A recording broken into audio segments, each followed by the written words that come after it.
Hey everyone! So, it's been a while since I've been here. I recently moved. I had to get my internet set up, and it's just been shenanigans trying to get everything perfect in my new place. It's pretty great. I might take you on a tour sometime if I ever charge my camera.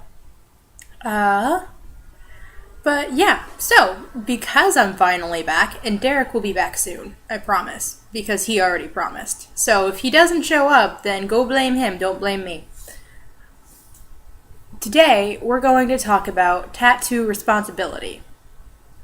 And I only have this as a topic because of a certain celebrity who got a tattoo that is very concerning to me and to a number of people. When I say tattoo responsibility, there's more than one side to that. There's tattoo responsibility on the part of the bearer, but there's also tattoo responsibility on the part of the viewer, or the person who's looking at the tattoo. Now, I used to believe, keyword used to, that the responsibility on the part of the viewer was to respect the bearer's decision to get the tattoo, regardless of what it was. Because in order to respect ourselves and our bodies, we need to respect other people and their bodies. And that includes whatever form of media, I suppose, they choose to put on it. But that's changed for me, and you're going to have whatever opinion you're going to have. But I think the responsibility of the tattoo viewer has now extended to, I don't want to say being angry, because being angry should never be labeled as a responsibility, but recognizing, I suppose, when a tattoo is truly offensive. I'll get to that. Now, the responsibilities of the tattoo bearer is to keep the tattoo covered when appropriate, and to truly consider the effect their tattoos might have. For example, my tattoo is of a keyhole over my heart. This is my representation of approaching a time, or eventually approaching a time during which I will trust someone enough to completely give my heart over to them. There's nothing really offensive about that. And if you want to get a tattoo concerning your orientation, or, I don't know, your political party, or religion, or so on and so forth, I don't really think that can be seen as offensive either, because that's a representation of who you are. But then there's Chris Brown. For those of you who don't know, Chris Brown recently got a tattoo on his neck, or maybe it's this side, regardless, on his neck of a battered woman. Now, he has said repeatedly that it's not Rihanna. It looks an awful lot like Rihanna.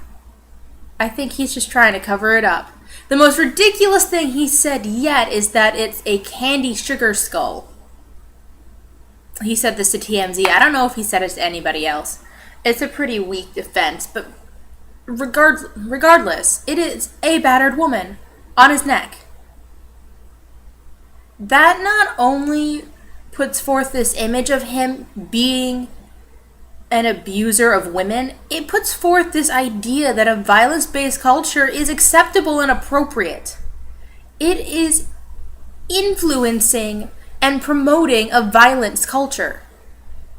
It's offensive.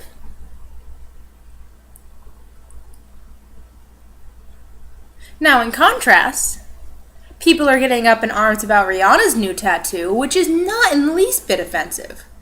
Rihanna got a tattoo of the goddess Isis below her breasts. It's a really popular spot for a tattoo right now because it's intimate and personal. And the reason she got it was in honor of her grandmother who recently passed. To Rihanna, her grandmother has always represented this idea of womanhood that she's aspired to. And so does the goddess Isis. So it only makes sense to her to have a tattoo of the goddess to honor her grandmother. And yet people are all up in arms about Rihanna's tattoo and how Rihanna is ruining her body and Rihanna is being offensive to her grandmother because of the placement of the tattoo and all of these ridiculous things that don't even matter.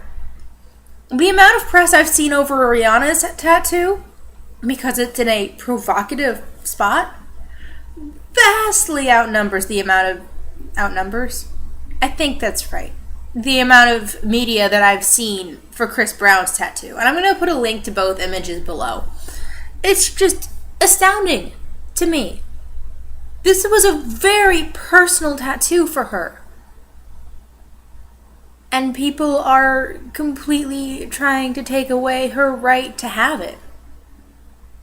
That's like saying my tattoo, which is a representation of how I feel about love and life, is offensive because it's on my chest.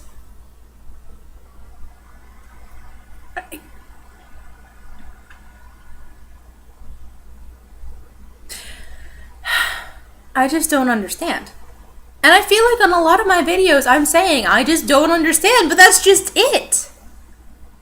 There are so many things in the world that completely astound me, either in good or bad ways.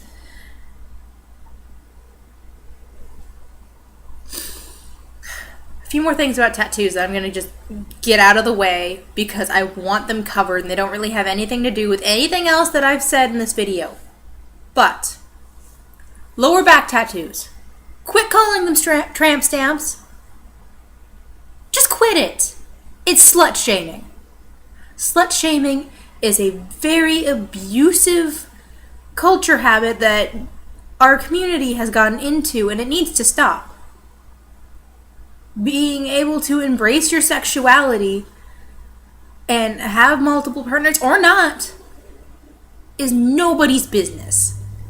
And it's definitely not a cause for ridicule. So saying that any woman that has a lower back tattoo is trying to get some is offensive. Knock it off.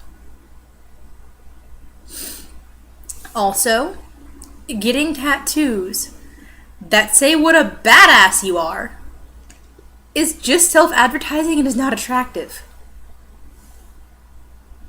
Tattoos should be something that's meaningful. For whatever reason. If somebody wants to get a My Little Pony tattoo because My Little Pony was prominent in their childhood, have at it. Or if somebody wants to get a deeply meaningful portrait, have at it. And yeah, if you want to go get something pretty because you think it's pretty, then have at it.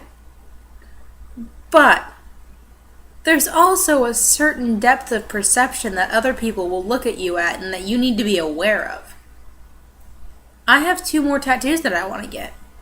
And I'm not going to tell you what they are, partly because I don't want to make this video too long, and partly because it doesn't really matter until I can actually do it. But I've put a lot of consideration into what they are, where I'm putting them, what they mean to me, and how they will be perceived. Honestly, one of them will probably be looked at by other people as silly. But it's important to me because of what it means. And the other one, most people will never see. Never. So who cares what the people who will see it think of it? Because if they're people I choose to let see it, they're not going to ridicule me. It's really simple, you guys. Anyway, I don't have a plan for next week, so if you guys have any ideas for what my next video should be about, just leave it in the comments below. I also post these on my Facebook, so if you're my Facebook friend, you can put them there too, but I'm not making my Facebook public for a lot of reasons. If I get enough viewers, though, I might make a page for this channel, so, you know, spread that around. Anyway, I'll see you on Wednesday. Talk to everybody later. Bye.